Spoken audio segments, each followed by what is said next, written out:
So, about my paper. Well, what I tried to do when writing my paper was firstly to identify what I thought were paper concepts that should define a compensation system for private copying, and then propose a model based on those concepts.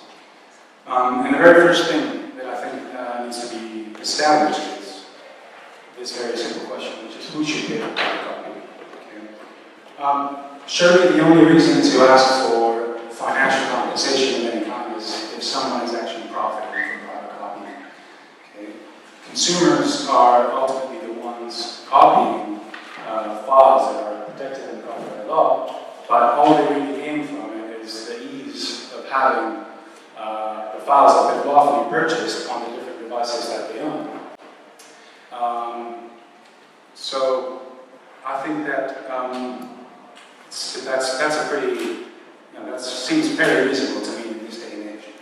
However, there is definitely a market that does profit from private copying, from the ability of duplicating copyright files, and that's digital storage. So it's really the manufacturers of devices that allow this duplication to happen who profit from it. And therefore, what I propose in my paper is that the blank media levy should take the shape of a license that is retrospectively paid by manufacturers of devices that allow the duplication of copyrighted files. Now, there has been a major change in how these devices are used to consume music. They can still be used to copy and own music files, but they can also be used to access externally stored catalogs of music. And private copying cannot derive from the latter. So in order to understand, or have in order to have a better understanding of what the relationship is between these two consumption modes, let's look at some of the numbers relating to it. This first graph shows global digital revenue breakdown by format in 2008-2015. And what we can see is that in 2008, 64% of all the digital revenue still came from downloads, so in essence the ownership model. And in 2013, 67% came from downloads. We do know that in the last couple of years this percentage started to go down. The second image is the percentage of internet users using subscription and download services in certain territories 6 months prior to the publication of this report, which was published in early 2014. So I think the conclusion we'll come up with here is that each territory presents a very different picture when it comes to consumption behavior. So if we look, for example, at Sweden, almost 50%, 47% to be precise, of internet users are using access models, and only 7% are actually downloading music. But if we look at territories like the US, UK, Germany, which happen to be some of the strongest global music markets there are, the picture varies quite a bit. And in early 2014, there were still more people downloading music than accessing it. This other picture shows retail value of the global recorded music market from 2008 through 2019. So this is the prediction that YDIA makes.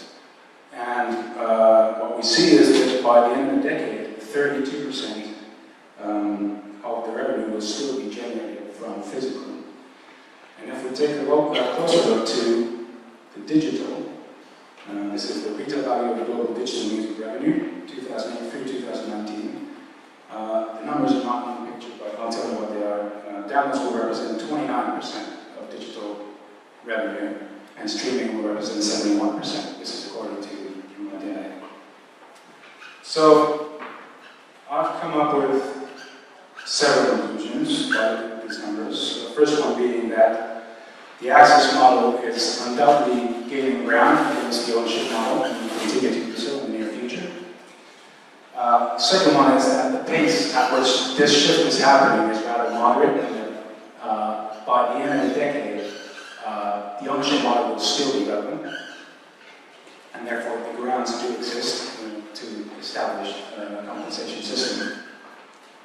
And also the fact that the way in which people consume music in different territories varies a lot. This is mainly in the context of establishing one single compensation system throughout Europe, which is something that is brought into discussion many times when talking about compensation systems. I think that these three conclusions, I've identified those as bigger concepts. I think that should be taken into account when deciding a compensation system for private copying. Now, historically, black media levies have adopted the shape of hardware-based levies, whereby a fee is charged to consumers every time they buy a device that allows duplication of copyrighted files. And this fee is based on the storage capacity and the price of these devices. But if we take the aforementioned new concepts into consideration, I think it's fairly easy to see how this model or this mechanism is pretty obsolete now. As it's based on a number of assumptions that are no longer applicable. For instance, the assumption that sales of devices are proportional to sales of music. We've established the fact that the same devices are used to own and store music and to access externally stored catalogs of music. So if sales are going down and subscription services are going up, the need for devices is still there, and therefore the decline in music sales won't have an effect on sales of devices. So what I propose in my paper is, rather than charging consumers a fee per device sold, is charging device manufacturers, or those profiting from private copying, a fee every time a song or an album is sold.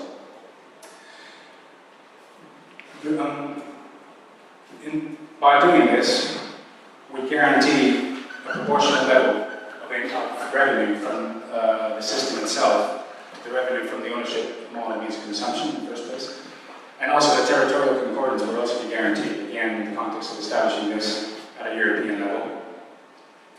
Also, the identification of rights holders would occur at the time of coming up with a total chargeable fee to manufacturers, and that would guarantee a higher degree of transparency.